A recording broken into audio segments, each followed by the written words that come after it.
গান বোঝেন না? তাল মারে, আপনি ডোলে, এটার বাড়ি মারে, এরপরে ঠ্যাঙ্গে দিয়ে আপনার বাড়ি মারে, লরে সরে। কি খবর? শৈলরে না মজা পাইতে আছেন দোস্ত? কি কইল রে? কি কইছে না ভাইয়া? ইমান নিছে। এই মাত্র আপনার ইমান ট্রান্সফার হইয়া চলে গেছে, চলে গেছে। আপনার অ্যাকাউন্টে আর টাকা নাই, খোঁজেন। তালাজ্জুযু বিহা কুফর। আল্লাহ মাফ করে দেন। সর্বশেষ কথা হলো, গান বাদ্যের এই অশ্লীলতা থেকে, এই হারাম থেকে বাঁচবো কিভাবে? 3 জিনিসের মাধ্যমে। 1, বেশি বেশি দোয়া করা, মাওলা আপনি আমারে এই হারাম গান বাদ্যের এই স্বভাব থেকে ফিরায় দেন। ইমাম হযরত আবু বকর সিদ্দিক বলছেন, আল গিনা মিজমারুশ শাইতান, গান শয়তানের বাদ্য। এরপরে হযরত ওসমান বলছেন, লা ইয়াজতামিউ কলবুন ফীহিল কুরআন ওয়াল গিনা, এক অন্তরে কোরআন এবং গান একসাথে হতে পারে না। যেই দিলে গান আছে সেই দিলে কোরআন আসবে না, যেই দিলে কোরআন আছে ইনশাআল্লাহ সেই দিলে গান আসবে না, গান আসবে না। ইমাম মালিক রাহমাতুল্লাহ আলাইহি বলছে, মা ইয়াফআলুহু ইনদানা ইল্লাল ফুসাক, তিনি বলেন যুগ যুগ ধরে আমাদের আরব সমাজে গান বাদ্য যারা করে তাদেরকে আমরা ফাসিক ছাড়া অন্য কিছু বলি না। হ্যাঁ, ইমাম আহমদ ইবনে হাম্বল বলছে, আল গিনা ইউমবিতুন নিফাকা ফিল কলব, গান বাদ্য ধীরে ধীরে কোন ব্যক্তির অন্তরে ঈমান সরাইয়া মুনাফিকি উৎপন্ন করে। ইমাম শাফিঈ রাহমাতুল্লাহ বলছে, আল গিনা দিয়াসাতুন, গান বাদ্য যে অভ্যস্ত সে দাইয়ুস, তার জন্য জান্নাত হারাম। ইমামে আজম আবু হানিফা বলছে, সিমাউল আগানি ফিসকুন ওয়াত তালাজ্জুদু বিহা কুফরুন, গান শোনা প্রকাশ্য পাপ, আর গান শুননা মজা পাওয়া কুফরি। কুফরি কুফরি মজা পাওয়া বুঝেন? আপনারা জানেন একটা আশ্চর্য কথা শুনেন, আমরা তাফসিরে, আমি প্রয়োজনে আমার মাদ্রাসায় চলেন, আমি আরবি তাফসির দেখাইতে পারবো। তাফসিরে রুহুল মাআনি, পৃথিবী বিখ্যাত, সমস্ত আলেমদের কাছে গ্রহণযোগ্য একটা তাফসির হলো তাফসিরে রুহুল মাআনি। ওই তাফসিরের মধ্যে আমি নিজ চোখে পড়ছি, সর্বপ্রথম আরব দেশে কন্যা সন্তান জীবন্ত দাফন করা, কন্যা সন্তানকে জীবন্ত দাফন করতো না, শুনছেন নিয়ে কথা? এটা কেন শুরু করছে? কেন মানে প্রথম কন্যা সন্তানকে জীবন্ত দাফন করতো কেন, শুরু হলো কিভাবে এই ঘটনাটা? ওই তাফসিরের মধ্যে লিখছে, বিআইয়ি যামবিন কুতিলাত, এই আয়াতের তাফসির আছে কাশিম ভাই। তো লিখছে যে রবিয়া আরবের একটি বিখ্যাত গোত্র ছিল রবিয়া। এই রবিয়া গোত্রের একজন সর্দারের একটা কন্যা, অপরূপ সুন্দরী মেয়ে ছিল, রূপসী সুন্দরী মেয়ে। ওই সর্দারের একমাত্র কন্যা ছিল ওই মেয়েটা। সর্দার তাকে ভীষণ ভালোবাসতো, বেশি আদর করত ওই মেয়েটাকে। তো পার্শ্ববর্তী এক গোত্রের, আরেক গোত্রের একটা ছেলে, যুবক, এই মেয়েটার সাথে সম্পর্ক করে, হারাম সম্পর্ক করে তারে ভাগায় নিয়ে গেছে, নিয়ে ওই গোত্রে নিছে গা, নিয়ে এখন তাকে সে বিবাহ করছে, অথবা তখনকার রেওয়াজে বিবাহ যেটাই হয়েছে জাহিলি যুগের নিয়মে বিবাহ শাদী করছে।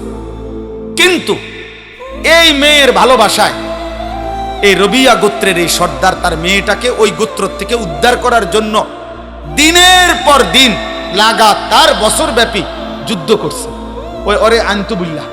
কিন্তু ওই গোত্র খুব শক্তিশালী, আর আরব দেশে জাহিলি যুগে যুদ্ধ বিগ্রহ ছিল তাদের নিত্যদিনের বিষয়। তো এই গোত্রের, রবিয়া গোত্রের সর্দার, তার গোত্রের বহু যুবক, বহু পুরুষ নিহত হয়েছে, কিন্তু একবারও বিজয় আনতে পারে না, ওই মেয়েটাকে আনতে পারতেছিল না। কিন্তু উনি কোনোভাবে ছাড়তেছে না যে আমি আমার এই মেয়ে আনবো, ও আমার বড় আদরের সন্তান। শেষ পর্যন্ত বহুদিন পরে দুই গোত্রের বয়স্করা, প্রবীণ লোকেরা একটা পরামর্শ বৈঠকে বৈশা বলছে, না এর একটা সমাধান হওয়া দরকার। তখন রক্তারক্তি বন্ধ করে এই বয়স্ক প্রবীণ লোকেরা এরকম মেল মিটিং দরবারে মধ্যে বলছে যে ঠিক আছে, মেয়েটাকে ডাইকা আনো, মেয়েটাকে জিজ্ঞেস করো, মেয়েটা যদি যার কাছে থাকতে চায়, বাপের কাছে যদি ফিরতে চায় বাপের কাছে দেওয়া হবে, ছেলেটার কাছে যদি থাকতে চায় ছেলেটার কাছে দেওয়া হবে। এই কথাইটা সিদ্ধান্ত তো সর্দারও মানছে, আচ্ছা ঠিক আছে তাহলে আমি মানি। ওই মনে করছে আমার কলজার টুকরা মেয়ে, আমার সারা আদরের মেয়ে, ও তো আমার কাছে আসবে। কিন্তু ঘটনা চক্রে দুর্ভাগ্য হইল, ওই ছেলেটা মেয়েটাকে যখন আইসা দরবারে ওই মিটিং মেলের জিজ্ঞাসা করছে যে তুমি এখন কার কাছে যেতে চাও, এই মেয়েটা স্পষ্ট বলছে আমি ছেলেটার কাছে থাকতে চাই, আমি আমার বাবার কাছে যাব না। এই বাবা রবিয়া গোত্রের সর্দার লজ্জিত আর অপমানিত হয়ে মাথাটা নুয়াইয়া উনি বাড়িতে চলে আসছে। কারণ আর তো কিছু করার নাই, কারণ উনি তো মানছিল এই কথাটা, উনি তো মানছে এটা। আর মেয়েও তো পরিষ্কার মুখের সামনে বলল আমি আমার বাবার কাছে যাব না, আমি ছেলেটার কাছে থাকব। এই তখন এই লোক, এই সর্বপ্রথম আরবে এই রবিয়া গোত্রের ধরে ধরে বসে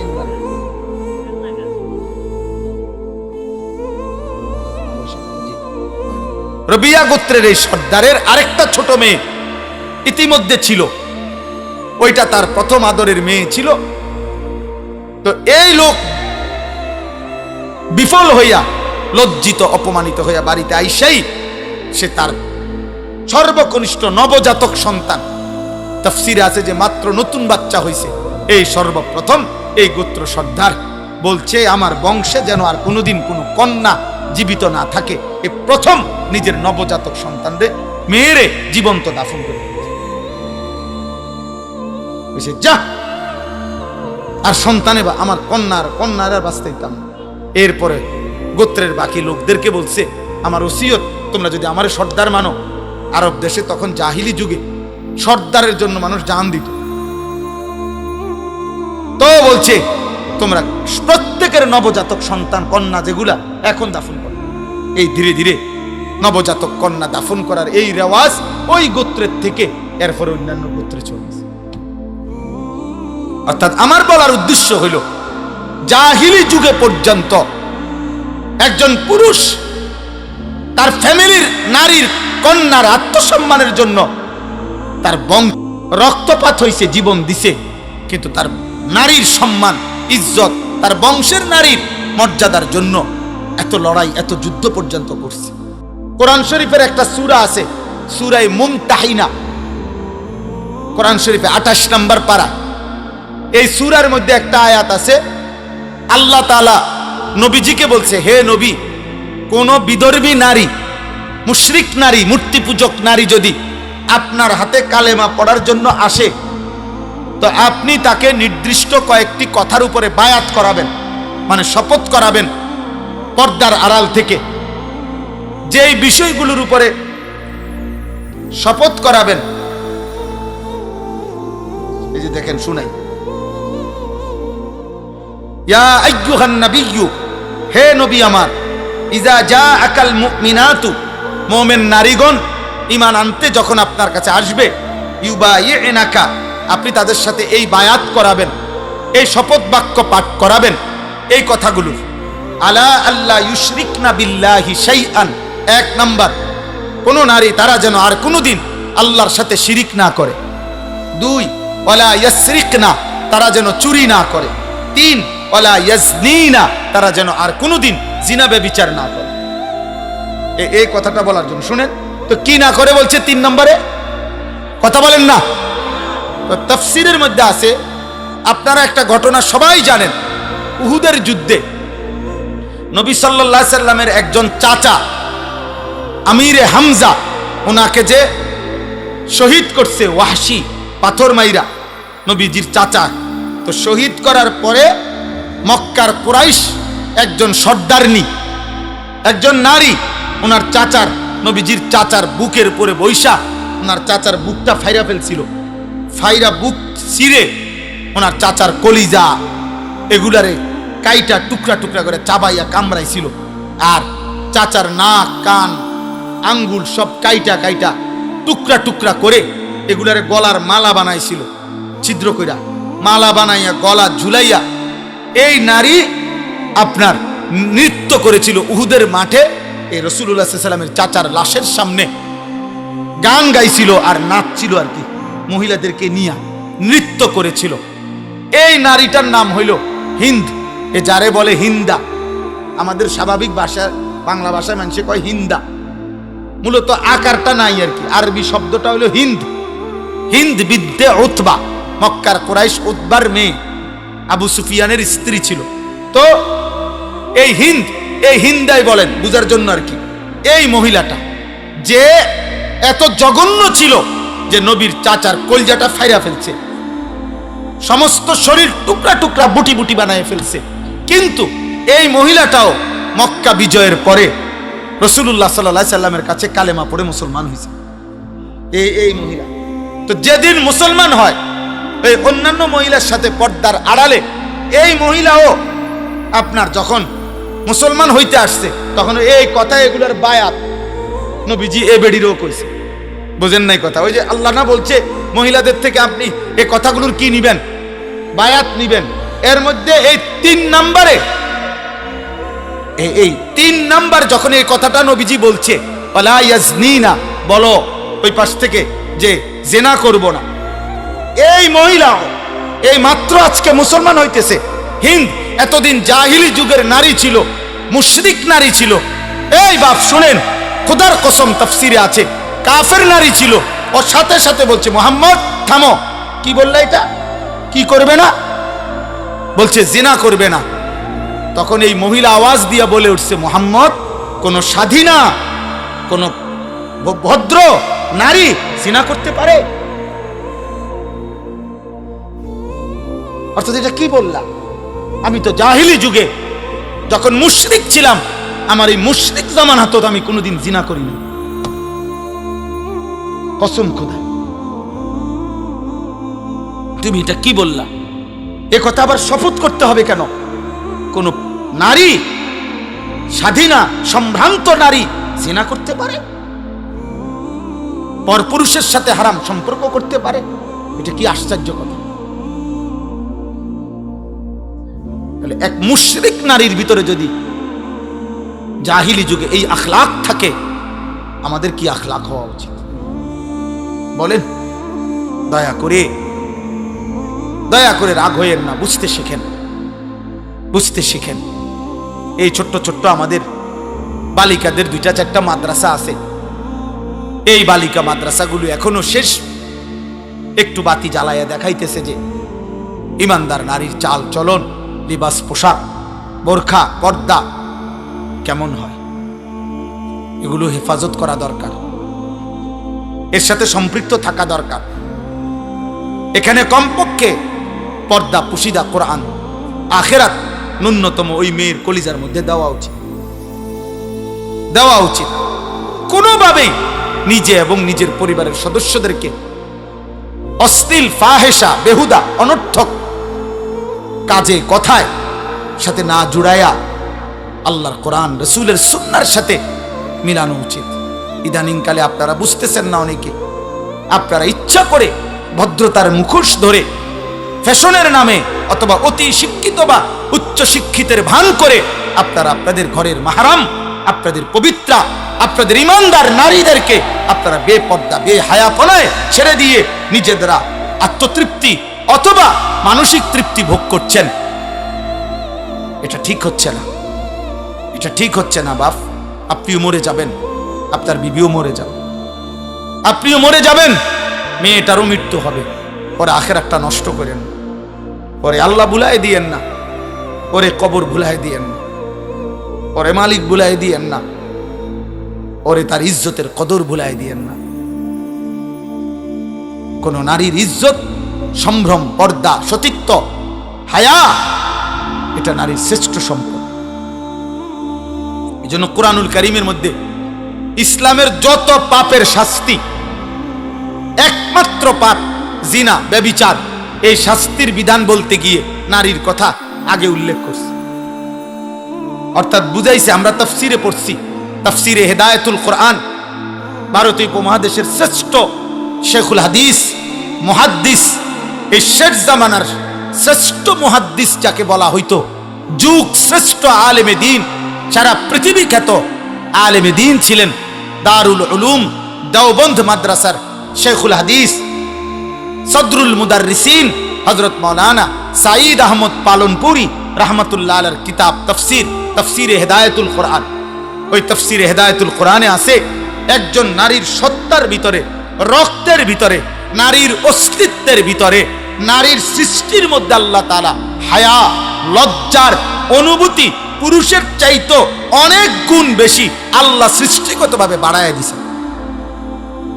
এটা তার অস্তিত্বের মধ্যে, এটা তার রক্তের মধ্যে, সৃষ্টির মধ্যে, তার হায়া, তার লজ্জা, তার সতীত্বের হেফাজতের কদর, নিজেকে ঢেকে রাখা, আবরণে রাখা, নিজেকে শালীন পোশাকে রাখা, আবৃত করে রাখা, গোপন করে রাখার প্রবণতা, মানসিকতাটা আল্লাহ তাআলা নারীর মধ্যে বেশি দিছেন, নারীর মধ্যে বেশি দিছেন, সৃষ্টিগতভাবে বাড়ায় দিছেন। আপনি চিকিৎসা বিজ্ঞানে পড়া দেখেন কোন বইতে, আমার কাছে আছে বই, নারীর শরীর আর পুরুষের শরীরের গঠনের ভিতরে অনেক উপাদান ব্যবধান আছে, ব্যবধান আছে, কোনটা পুরুষের বেশি, কোনটা নারীর বেশি। এক্ষেত্রে হায়া সৃষ্টিগতভাবে নারীর বেশি, আল্লাহ প্রদত্ত।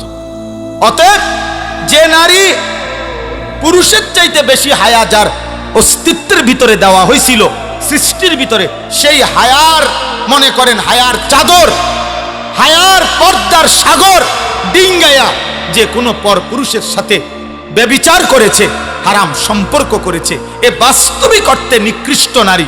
এই জন্য আল্লাহ বলছে আয-যানিয়াতু ওয়াজ-যানি, ব্যভিচারের শাস্তি যখন দিবা, তো আল্লাহ বলছে ব্যভিচারিণী নারী এবং ব্যভিচারী পুরুষ উভয়কে আগে বলছে নারী, এরপরে বলছে পুরুষ, উভয়কে প্রকাশ্য দিবালোকে জনসম্মুখে ইসলামী রাষ্ট্রের খেলাফতের অনুমতিতে আল্লাহর বিধানে চামড়ার চাবুক দিয়ে অবিবাহিত পুরুষ এবং মেয়ে, মানে অবিবাহিত ছেলে এবং মেয়েকে একশত করে লোকসম্মুখে বেত্রাঘাত করবে। আর যদি বিবাহিত পুরুষ এবং নারী হয়, মুতাওয়াতির অকাট্য হাদিস দ্বারা, কোরআনের আয়াত মনসুখের মাধ্যমে আল্লাহ নবী বলছেন তাকে প্রকাশ্য দিবালোকে পাথর মেরে মেরে হত্যা করবে, রজম। আমনে যদি বলেন এটা খুব জঘন্য, না আমনে জঘন্য লই আমনে থাই, আপনার যদি বলেন এটা মারাত্মক ভীতিকর, আমনে টামনে নিয়ে থাকে।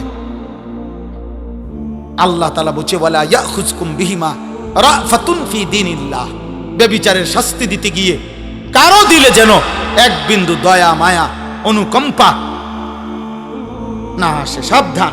আল্লাহ বলছে বেশি আলগা ফিরিত দেখাইও না, আলগা মায়া দেখাইও না, আলগা মায়া দেখাইও না। আমি আল্লাহ আরহামুর রাহিমিন, আমি রহমান, আমি রহিম।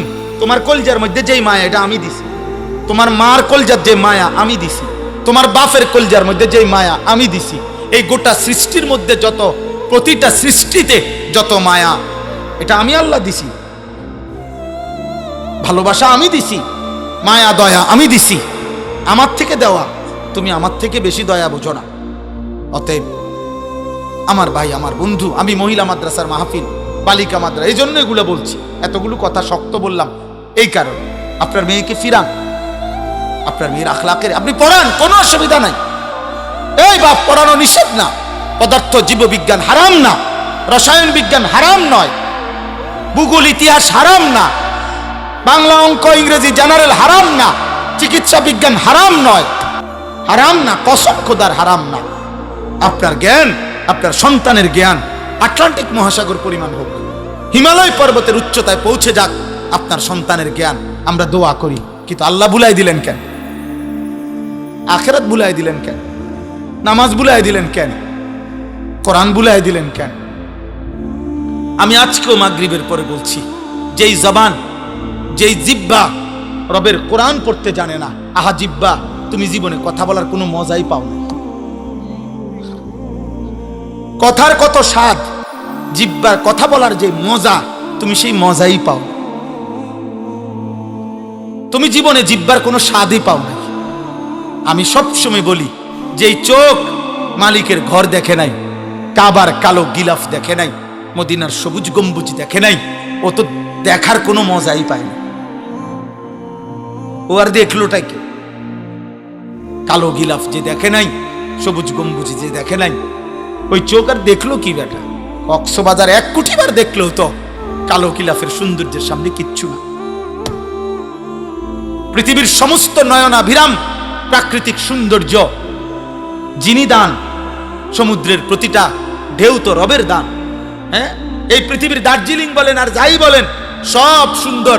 ফুলের যত সুন্দর, গাছের যত সুন্দর, সাগরের যত সুন্দর, নদীর যত সুন্দর, এ তো মহান আল্লাহর দান। সেই মালিক চারিদিকে যত সৌন্দর্য যিনি দিছেন, তিনিই বলছেন আমি আমার কায়নাতের সবচেয়ে বেশি সৌন্দর্য আমার মদিনার বন্ধু, আমার মাহবুব, আমার রসুলকে দিয়েছি। আছে খুবা হামাদারান তু তানহা দার। আল্লামা ইকবাল বলছে, হে নবী, 1.25 লক্ষ নবীর যত সিফাত, গুণ, বৈশিষ্ট্য একা আপনার মাঝে যদি তালাশ করি, সব আপনার মাঝেই খুঁজে পাই। আপনি একাই সব। আপনি হাসলে পৃথিবী হাসে, আপনি কাঁদলে পৃথিবী কাঁদে। আপনার হাসি সেরা, আপনার কান্নাই সেরা, আপনার জীবনের সবকিছু সেরা। ওয়া ইন্নাকা লাআলা খুলুকিন আযীম। আমরা তাফসীরে পড়ছি, এই পৃথিবীর যত উত্তম গুণ আছে, চরিত্রের যত উত্তম গুণ, ধৈর্য, সাহসিকতা, বীরত্ব, আল্লাহ ভীরু, পরোপকার, মানবতা, যা বলেন, মানুষের চারিত্রিক সৌন্দর্য গুণ বলতে মানুষ যা কল্পনা করে, এরকম প্রত্যেকটি চারিত্রিক গুণকে যদি বলা হয়, হে হে গুণ, তোমার গুণটা সবচেয়ে সুন্দর, শ্রেষ্ঠ, পূর্ণাঙ্গ, সর্বোচ্চ কেমন হওয়া উচিত, এটার একটা আকৃতি, একটা মানুষের আকৃতি ধরে দেখাও যে ধৈর্যের সর্বোচ্চ কেমন হওয়া উচিত, সাহসিকতার সর্বোচ্চ কেমন হওয়া উচিত, একটা আকৃতি ধরে দেখাও তো। যদি এরকম প্রতিটি গুণকে বলা হয় তোমার শ্রেষ্ঠ সৌন্দর্যটা, শ্রেষ্ঠ রূপটা তুমি একটু আকৃতি ধরে দেখাও, তাফসীরে লিখছে, খোদার কসম, প্রতিবার প্রতিটি উত্তম চরিত্রের মধ্যে যার চেহারা ভেসে উঠবে তিনি মুহাম্মদ সাল্লাল্লাহু আলাইহি ওয়াসাল্লাম। ধৈর্যে যিনি সেরা তিনি মুহাম্মদ, বীরত্বে যিনি সেরা তিনি মুহাম্মদ, সাহসিকতায় যিনি সেরা তিনি মুহাম্মদ, মানবতায় যিনি সেরা তিনি মুহাম্মদ, পরোপকারে যিনি সেরা তিনি মুহাম্মদ, রাতের অন্ধকারে যার চরিত্র পবিত্র তিনি মুহাম্মদ, দিনের আলোয় যার চরিত্র পবিত্র তিনি মুহাম্মদ, লেনদেনে যিনি পবিত্র তিনি মুহাম্মদ, সব গুণে সর্বশ্রেষ্ঠ তিনি মুহাম্মদ সাল্লাল্লাহু আলাইহি ওয়াসাল্লাম। কারে ছেড়ে দিলা বাপ? কোন বেঈমানের চুল রাখলা? এই মুসলমানের বাচ্চা, কোন বেঈমানের চুল রাখলা? একটা ছেলে বেটা হলে এখন দাঁড়া বেটা, এখন বল।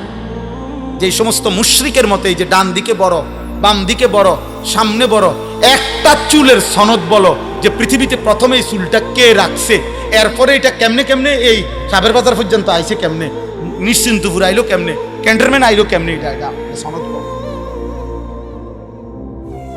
বলো। আমরা বলতে পারবো, পাঞ্জাবির সনদ বলতে পারবো আমরা, টুপির সনদ বলতে পারবো আমরা, দাড়ির সনদ বলতে পারবো আমরা, চুলের সনদ বলতে পারবো আমরা, লুঙ্গির সনদ বলতে পারবো আমরা। পিছন থেকে বললে শেষ পর্যন্ত পৌঁছবে। লুঙ্গি নবী মুহাম্মদ সাল্লাল্লাহু আলাইহি ওয়াসাল্লাম পরিধান করতেন। মাথা মোবারক সর্বদা নবী সাল্লাল্লাহু আলাইহি সাল্লাম টুপির মতো কোনো গোলাকার জিনিস দিয়ে তিনি ঢেকে রাখতেন। নবী সাল্লাল্লাহু আলাইহি সাল্লাম মৃত্যু পর্যন্ত দাড়ি রাখছেন। নবী সাল্লাল্লাহু আলাইহি সাল্লাম মৃত্যু পর্যন্ত কামিজ, পাঞ্জাবি পরিধান করেছেন। নবী সাল্লাল্লাহু আলাইহি ওয়াসাল্লাম গেঞ্জি পরিধান করতেন। নবী সাল্লাল্লাহু আলাইহি সাল্লাম মিসওয়াক করতেন। নবী সাল্লাল্লাহু আলাইহি সাল্লাম মোস ছোট করতেন। আমারটার রেফারেন্স আমি বললাম, তোমারটার সনদ তুমি বলেন। সনদ বুঝেন? সনদ মানে পিছনের সূত্র বলেন আর কি। দাড়ি কাটুন না একজন কন, আমনে সনদ কন। পৃথিবীতে প্রথম দাড়ি কাটছে কে? এরপরে এটা ডিজাইন হিসাবে ঘোষণা দিল কে? এরপরে এটা হ্যান্ডসাম হিসাবে ঘোষণা দিল কে? 1900 কত সালে এটা সিদ্ধান্ত হইল যে ইহা হ্যান্ডসাম? হ্যাঁ না, এটা বলেন বলেন, আমরা একটু উপকার হইলে বিষয়টা বুঝলাম আর কি। বলেন বলেন যে কোথায়, জাতিসংঘের কোন অধিবেশনের সিদ্ধান্ত হয়েছে এটা? অক্সফোর্ডের কোন গবেষণার মধ্যে এটা প্রমাণিত হয়েছে? হার্ভার্ড ইউনিভার্সিটির কোন গবেষণাতে এটা প্রমাণিত হয়েছে? পৃথিবীর কোন গবেষণাগারে, কোন ল্যাবে এটা প্রমাণিত হয়েছে? চিকিৎসা বিজ্ঞানের কোন ডাক্তারের মাধ্যমে এটা প্রমাণিত হয়েছে? হ্যাঁ, নাই, ধোঁকা। কি ধোকা, ধোকা, ধোকা। ধো ওকার ধো, ক আকার কা, আর উফে একটা ছোট্ট চন্দ্রবিন্দু। এই ছোট করে একটা কি দিতই বাবা, চন্দ্রবিন্দু। ধোকা, ধোকা। ওমাল হায়াতুদ দুনিয়া ইল্লা মাতাউল গুরুর। দুনিয়ার জীবন ধোকা, ধোকা, ধোকা। আল্লাহ আমাদেরকে বুঝ দান করেন, বুঝ দান করেন। চলেন আমি শুধু তর্জমা বলে আমার 2 আয়াত শেষ করি। কথা বলা হয়েছে আলহামদুলিল্লাহ। আমিনান নাসি মান ইয়াশতারি লাহওয়াল হাদিস। আল্লাহ বলে মানুষদের মধ্য থেকে যে সকল নাফরমান যাবতীয় অনর্থক, অসার, অবান্তর, অপ্রয়োজনীয়, গুনাহ মিশ্রিত কথাবার্তা সংগ্রহ করে, লিউদিল্লা আন সাবিলিল্লাহ, আল্লাহর পথ থেকে মানুষকে পথভ্রষ্ট করার জন্য, বিগাইরি ইলমিন, মূর্খতাবশত, মনে মনে ভাবে জ্ঞানী, আসলে মূর্খ। আল্লাহ বলেন ওয়াত্তাখিজাহা হুজুয়া, মানে কোরআনের বিপরীতে যা সংগ্রহ করে, ইসলামের বিপরীতে যা সংগ্রহ করে, কোরআনকে বিদ্রুপ করে, ইসলামকে বিদ্রুপ করে, আমার শরীয়তকে বিদ্রুপ করে। আল্লাহ বলেন আমি ওয়াদা দিলাম উলাইকা লাহুম আযাবুম মুহিন, আমি তাদের জন্য লজ্জাকর, অপমানকর আযাব নির্ধারণ করেছি। দোস্ত, এজন্য কোরআনে আছে আখিরাতে আল্লাহ মানুষকে শাস্তি দিবেন। শুধু শাস্তি নয়, প্রথমে অপমান করবেন, বেইজ্জতি করবেন, এরপরে শাস্তি দিবেন। প্রথমে হাসরবাসীকে ফেরেশতার মাধ্যমে শুনাবেন, ফেরেশতারে বলবেন ওই সবাইরে শুনাও এই বাটফারের গুনাডি কিতা কিতা কও, বলো। তো ফেরেশতারা বলবে সম্মানিত হাসরবাসীগণ আপনারা শুনেন, 1 নম্বরে উনি আছিলেন সিটার, 2 নম্বরে উনি সুদখোর, 3 নম্বরে ওজনে কম দিত। এরকম একটা পাপ, আমার হইলে আমার, আপনার হইলে আপনার। আল্লাহ আমারও মাফ করেন, আপনারও মাফ করেন। আযাবুম মুহিন, মুহিন মানে ইহানাত, অপমানকর শাস্তি আল্লাহ বলছেন। আচ্ছা, এরপরের আয়াত কি? আমি এটার আরেকটু ব্যাখ্যা এই 5 মিনিট বললে হবে। ওয়া ইযা তুতলা আলাইহি আয়াতুনা, আল্লাহ বলেন, দেখেন আল্লাহ বলেন অপ্রয়োজনীয়, অসার, অবান্তর, গুনাহ মিশ্রিত কথাবার্তা যে সংগ্রহ করে, যে এর মধ্যে পড়ে থাকে, এর মধ্যে ব্যস্ত থাকে, খোদার কসম বাপ, প্রিয় ভাই, প্রিয় নওজওয়ান, শোনো তোমার মালিক কি বলে। আল্লাহ বলেন এতে করে তার মানসিকতা তখন কি হয়, ধীরে ধীরে এই লোকটা এমন নাফরমান হয় যে যখন আমার কোরআন তার সামনে বলা হয়, পেশ করা হয়, পড়া হয়, তেলাওয়াত হয়, ওয়াল্লা মুস্তাকবিরান, সে অহংকার করে আমার কোরআন থেকে মুখ ফিরায়। কাআন্নাম ইয়াসমাআহা কাআন্না ফি উযুনাইহি ওয়াকরা। কেন চেহারা ফিরাই নিল? আল্লাহ বলেন সে 2টা বাপ দেখাইতে চায়। হয়তো একটা বাপ দেখাইছে এরকম যে শুনে নাই, যাতে হুজুরে বোঝে আরে উনি মনে শুনে নাই, ও আবার কম লাগে, এই একটা বাপ। আরেকটা হলো কাআন্না ফি উযুনাইহি ওয়াকরা, সে এমন একটা ভাব দেখাইতেছে সে কানেই শুনে না, কানেই শুনে না। আবার যদি ডাক দে মানে এমন একটা চেহারা, আসমান থেকে পড়ছে, আসমান থেকে পড়ছে।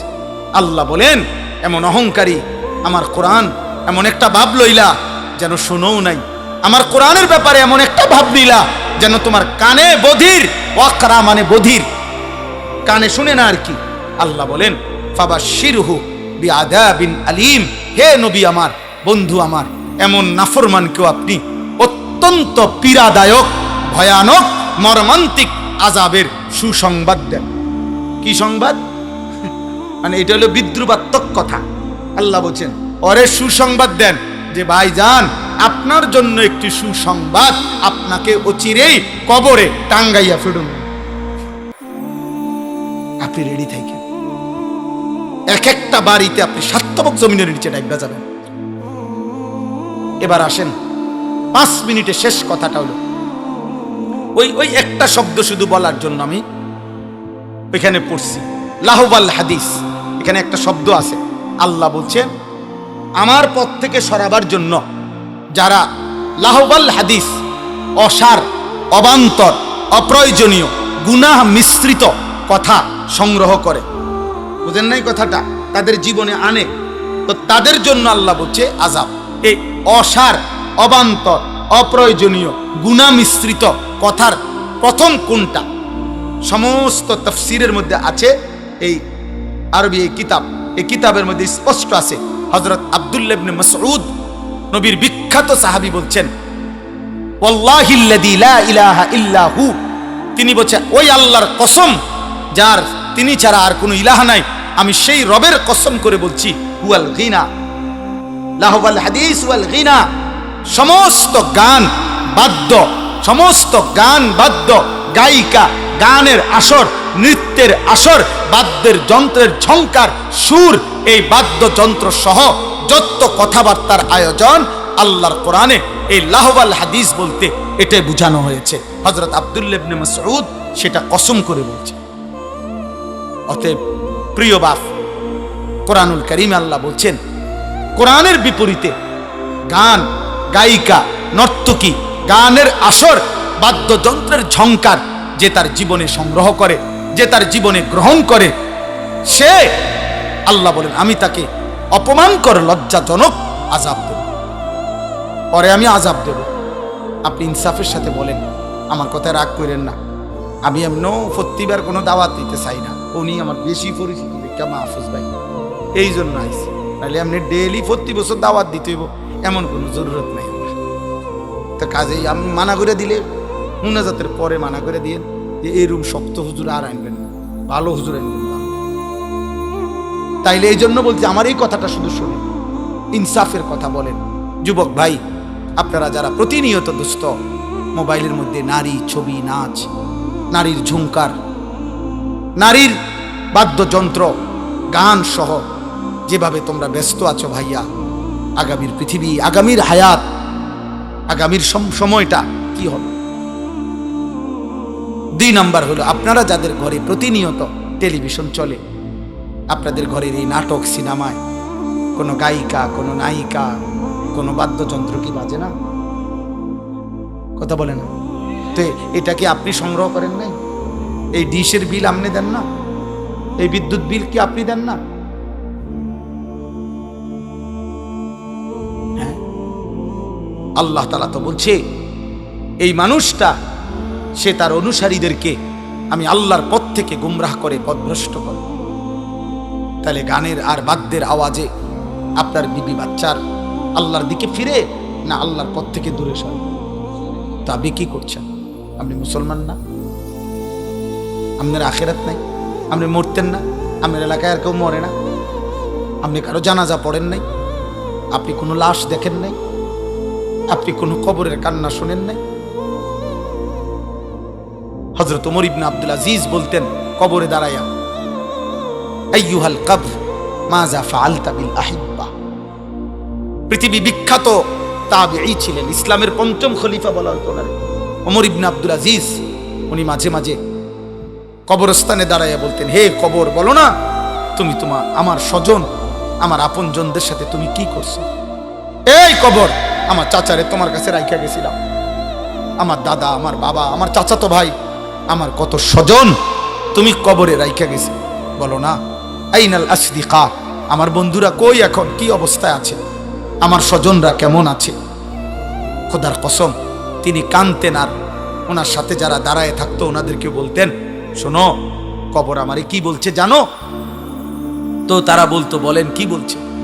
ওমর ইবনে আব্দুল আজিজ বলতো, আল্লাহর কসম কবর আমাকে বলতেছে, ওমর ইবনে আব্দুল আজিজ, তোমার প্রতিটা স্বজনের শরীরের প্রতিটা চোখ, নাক, কান, অঙ্গ প্রত্যঙ্গ আমি টুকরা টুকরা করে ছিন্ন ভিন্ন করে মাটির সাথে মিশাই দিছি।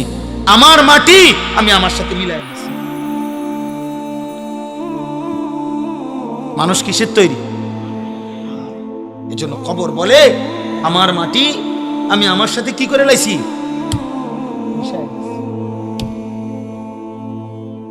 মিশাই দিছি। অতএব দোস্ত আমার, আল্লাহ তাআলা বলছেন এখানে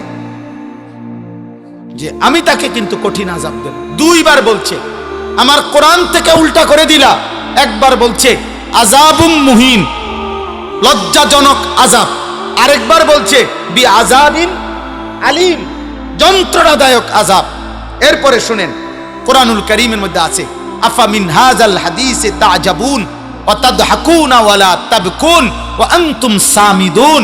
আল্লাহ বলে, এই নাফরমান, আমার বন্ধু মদিনার মুহাম্মদ সাল্লাল্লাহু আলাইহি সাল্লাম তিনি কোরআন পড়ে আর তোমরা গান আর বাদ্য নিয়ে হাসাহাসি করো। ঠিক আছে, আমি দেখব। এটা দ্বিতীয় আয়াত। 3, ইবলিস শয়তান। কোরআনুল কারীমের বনি ইসরাইল সূরাতে আছে, ইবলিস শয়তান যেদিন আল্লাহর দরবার থেকে বিতাড়িত হয়ে গেছে, আল্লাহ তাকে দুনিয়ায় পাঠিয়ে দিছে, তাড়ায় দিছে আদম আলাইহিস সালামকে সেজদা না করার অপরাধে। সেদিন কোরআনে আছে, ইবলিস আল্লাহকে বলছিল, আপনি আমারে কিয়ামত পর্যন্ত হায়াত দেন, দিলে আদমের সমস্ত সন্তান আমি পথভ্রষ্ট করে দেব, আপনার কাছে আমি শুধু ইসরাফিলের ফু পর্যন্ত হায়াত চাই। আল্লাহ বলছে, যা দিলাম। এরপরে বলছে, হে ইবলিস, তুমি তোমার দল বল, সৈন্য সামন্ত, অশ্ব ঘোড়া, মানে যা আছে সব নিয়া, এবং তোমার সুর, তোমার কণ্ঠ, তোমার আওয়াজ দিয়া তুমি যত পারো আমার বান্দাকে তোমার অনুসারী করে নিও। ওয়াস্তাফজিজ মানিস্তাতা মিনহুম বিসাউতিকা, তোমার আওয়াজ দিয়ে, তোমার শব্দ দিয়ে তুমি যতজন পারো আমার বান্দাকে নিয়ে নিও তোমার দলে। শুধু আমার যে বান্দা তোমার দলে যাবে, ওরে শুধু একটা কথা শুধু বলবা, আমি তোমারে আর তোমার অনুসারীদেরকে দিয়ে জাহান্নাম পূর্ণ করব। শুধু এই কথাটা বল, শুধু এই কথাটা বইলা। এখানে স্পষ্ট আছে, মুজাহিদ সাউতুশ শাইতান। আল্লাহ যে বলছে, শয়তান তুই তোর সুর, তোর আওয়াজ দিয়ে আমার বান্দাদেরকে গোমরা করিস। তো এই শয়তানের আওয়াজ কি? গান, বলে না? গান, গান, গান, বাদ্য, বাদ্য। এটা কোরআনের দলিল, কোরআনের দলিল। এবার হাদিস শুনেন, রাসূলুল্লাহ সাল্লাল্লাহু আলাইহি সাল্লাম বলেন, এই হাদিসটাই আমি শুরুতে পড়ছি, লা ইয়াকুনু ফি উম্মতি, আমার উম্মত, ফি উম্মতি, আমার উম্মতের মধ্যে শেষ জামানায় 3টা বড় আযাব আসবে। 1, খাসফুন, মাটি সহ ওদেরকে ধসাইয়া দেওয়া হবে। 2, কাসফুন, পাথরের বৃষ্টি বর্ষণ হবে। 3, মাসখুন, চেহারা বিকৃত করে দেওয়া হবে। সাহাবারা জিজ্ঞেস করছে, কিলা ইয়া রাসূলুল্লাহ মাতা, হে নবী কখন সেটা হবে? আল্লাহর নবী বলছেন, তিরমিজি শরীফের হাদিস, এটা আরব দেশীয় কিতাব, আরব দেশীয়। আল্লাহর নবী সাল্লাল্লাহু আলাইহি ওয়াসাল্লাম বলেন, ইজা যাহারাতিল কাইনাত, যখন গায়িকা বেড়ে যাবে, ওয়াল মাআজিফ, বাদ্যযন্ত্র বেড়ে যাবে, ওয়াস্তাহাল্লাতিল খামরা, পানির মতো হালাল মনে করে মানুষ নেশা আর মদ খাইতে থাকে। এ মনে রাখবেন, একটা খতিয়ানের মধ্যে 3টা দাগ আছে। এক খতিয়ানের 3 দাগ। এই 3 দাগ হলো নারী, মানে জিনা, ব্যভিচার, মদ, জুয়া আর গান বাদ্য। যেখানে গান সেখানে নারী, সেখানে নেশা। এটা এক খতিয়ানে 3 দাগ, খতিয়ানে একটা। এই 3 জিনিস একসাথে। যেখানে নেশার আয়োজন সেখানে নারীর আয়োজন, সেখানে গান। যেখানে গানের আয়োজন সেখানে নারীও আছে, নেশাও আছে। যেখানে নারী আছে, জিনা ব্যভিচারের ব্যবস্থা, সেখানে নেশাও আছে, গানও আছে। বুঝেন না কথাটা? এটা কি এক খতিয়ান, এক খতিয়ান। অতএব স্পষ্টভাবে চেহারা বিকৃত হয়ে যাবে। মুসলমানের সন্তান ভাইয়া, ইনসাফ থাকলে কোন ভদ্র, পুত, পবিত্র, ইমানদার কিশোর যুবক যে 5 ওয়াক্ত নামাজ পড়ে, তোমার এলাকার যদি এমন কেউ থাকে, তো তোমরা যারা নামাজ পড়ো না, নারী ছবি, মোবাইলের অস্থির দৃশ্য রাতভর দিনভর দেখো, আল্লাহর কসম বিবেক থাকলে দুজনের চেহারা একসাথে মিলাইয়া নিও, তো দেখবা তোমার চেহারার সুরত কি। অর্ধেক ডিসকালার হয়ে গেছে, বেডি চাইতে চাইতে, নর্তকী দেখতে দেখতে অর্ধেক চেহারা বসকাই গেছে, সাফা সুফা কড়ি মড়ি ভিতরে ঢুকে গেছে অর্ধেক। জি জি জি, আমরা জানি, আমরা জানি, চুল দিয়া চেহারা ঢাকা যায় না, চুল আরো লম্বা করলেও চেহারা ঢাকবে না। এই জন্য তো তোমার এই ইবলিসে আগেই বলে দিছে, দুষ্ট শয়তানের অনুসারীরা, যে তোমারে কাম দিলাম, এরকম করবা, চুল ফিরাইবা। আচ্ছা, আমার একবারে বেশি চিন্তা লাগে এটা, আজ বেশি রাইতে হয়ে গেছে, এরপর আপনাদের একটা জিগাই আরি আমরা, অপসরা সিজন আমরা একটা জিগাই। আচ্ছা বলেন যে এইখানে বৈশা যদি একটা লোক এইখানে দাঁড়াইয়া নিজের এই হাতটাকে এমন করে, মনে করেন 5 মিনিট করলো, আচ্ছা যেই কোনো মানুষকে বোমা এই ভাগলে নেখার করে বলবে কিনা বলে এই টেকা এরম করে, কিরে ভাই আপনার কি সমস্যা, আপনি এরম করেন কা? তা তুমি কে এরম করো ভাইয়া? তুমি চুলেটার এমন করো কেন? তোমারে কোন মাতালে এই বুদ্ধি দিল যে এটা ফ্যাশন? এটা তো তোমার একটা আকাম ধরাই দিল, তোমার তো একটা ফালতু কামেনা ধরাই দিল। এতে বেলা তুমি মুড়ি বাজদা, তুমি হ্যাঁ বাদাম বাজতা, মাশাআল্লাহ কমপক্ষে 300 টাকার বাদাম বেচতে, এতটি লোক বাদাম কিনলে ফায়দা হইতো। এজন্য আমার শায়েখ আল্লামা মুফতি মুশতাকুন নবী কাসিমি হুজুর বলছেন আমার মাদ্রাসায় ওই দিন বৃহস্পতিবারে যুবকদেরকে বলতে গিয়ে যে হে যুবক, প্রয়োজনে তুমি 12 ঘন্টা হালাল উপার্জনের জন্য কর্ম করো, আল্লাহ নারাজ হবে না একবারও। তুমি শুধু সেজদা দিও, নামাজের ওয়াক্তে নামাজ পড়ো, আল্লাহর মুখে মুখে ডাইকো, আর 12 ঘন্টা 18 ঘন্টা প্রয়োজনে উপার্জন করো, রোজগার করো। রোজগার করে যদি তুমি 1000 কোটি টাকার মালিক হও, হালাল উপার্জন করে, খোদার কসম আল্লাহ নারাজ হবে না, নারাজ হবে না, নারাজ হবে না। তুমি উপার্জন করো, তুমি মারি কাটো বেটা, কিছু একটা করো। 18 বছর বয়সের যুবক এত অপদার্থ হয় কেমনে যে টোটো টোটো করে ঘুরে? 8 ঘন্টা, 3টা থেকে রাত 11টা, 8 ঘন্টা যে ঘুরলা এই পৃথিবীতে কর্মের ঘন্টা 8 ঘন্টা। সারাটা দেশে অগণিত মানুষের কর্মস্থলে কর্মঘণ্টা কত? 8 ঘন্টার ডিউটিতে 40,000 টাকা বেতন পায়, এই 8 ঘন্টার ডিউটিতে 1 লক্ষ টাকা বেতন পায়, এই 8 ঘন্টার ডিউটিতে গার্মেন্টস চলে, মেল চলে, ফ্যাক্টরি চলে, সমস্ত সরকারি প্রতিষ্ঠানগুলোতে সকাল 8টা থেকে বিকাল 4টা পর্যন্ত 8 ঘন্টার ডিউটি হয় না? তাইলে 8 ঘন্টায় তো রাষ্ট্র চলে, 8 ঘন্টায় তো পৃথিবী চলে। তুমি কেমনে 8 ঘন্টা আড্ডা দিয়ে শেষ করে দিলা? বলো না ভাই, একজন ভাই বলো, একজন যুবক বলো, করছোটা কি বাবা? করছোটা কি? কেউ জানে না পৃথিবীর কখনকার কোন জায়গার মানচিত্র কখন উল্টে যায়। সুদান সম্পর্কে কেউ ভাবে নাই এমন নির্মম একজন মানুষ, একজন কসাই, একজন ব্যক্তি তার জঘন্য কিছু অনুসারী নিয়ে এভাবে বনি আদমকে জবাই করে ফেলবে, কেউ জানতো না। কিন্তু রক্তের বন্যা বহায় দিছে, রক্তের বন্যা বহায় দিছে।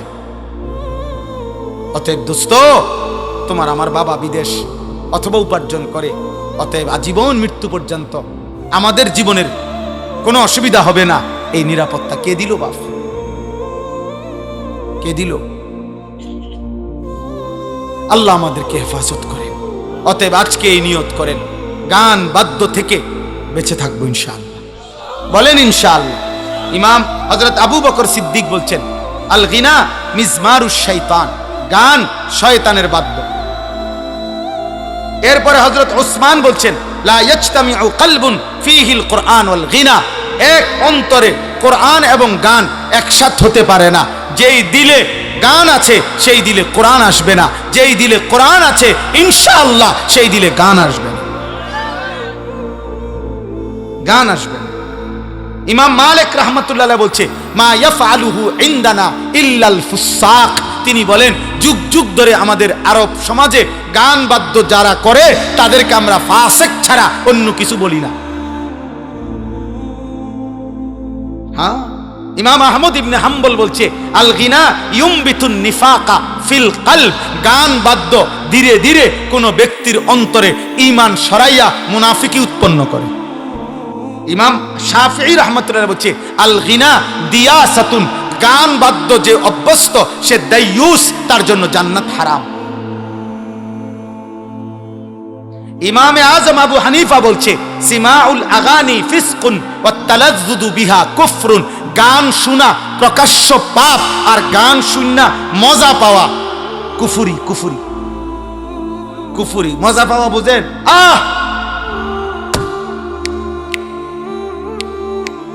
এরকম বুঝেন না? তাল মারে, আপনার ডোলে এটার বাড়ি মারে, এরপরে ঠ্যাঙ্গেরে আপনার বাড়ি মারে, লরে সরে, কি খবর শৈল রে? না মজা পাইতে আছেন দোস্ত? কি কইল রে? কি কইছে না ভাইয়া? ইমান নিছে। এই মাত্র আপনার ইমান ট্রান্সফার হইয়া চলে গেছে, চলে গেছে। আপনার অ্যাকাউন্টে আর টাকা নাই, কোজেন বিহা কুফর। আল্লাহ মাফ করে দেন। সর্বশেষ কথা হইল, গান বাদ্যের এই অশ্লীলতা থেকে, এই হারাম থেকে বাঁচবো কিভাবে? 3 জিনিসের মাধ্যমে। 1, বেশি বেশি দোয়া করা, মাওলা আপনি আমারে এই হারাম গান বাদ্যের এই স্বভাব থেকে ফিরায় দেন। 2, কোরআনুল কারীমের মধ্যে ডুবে থাকা।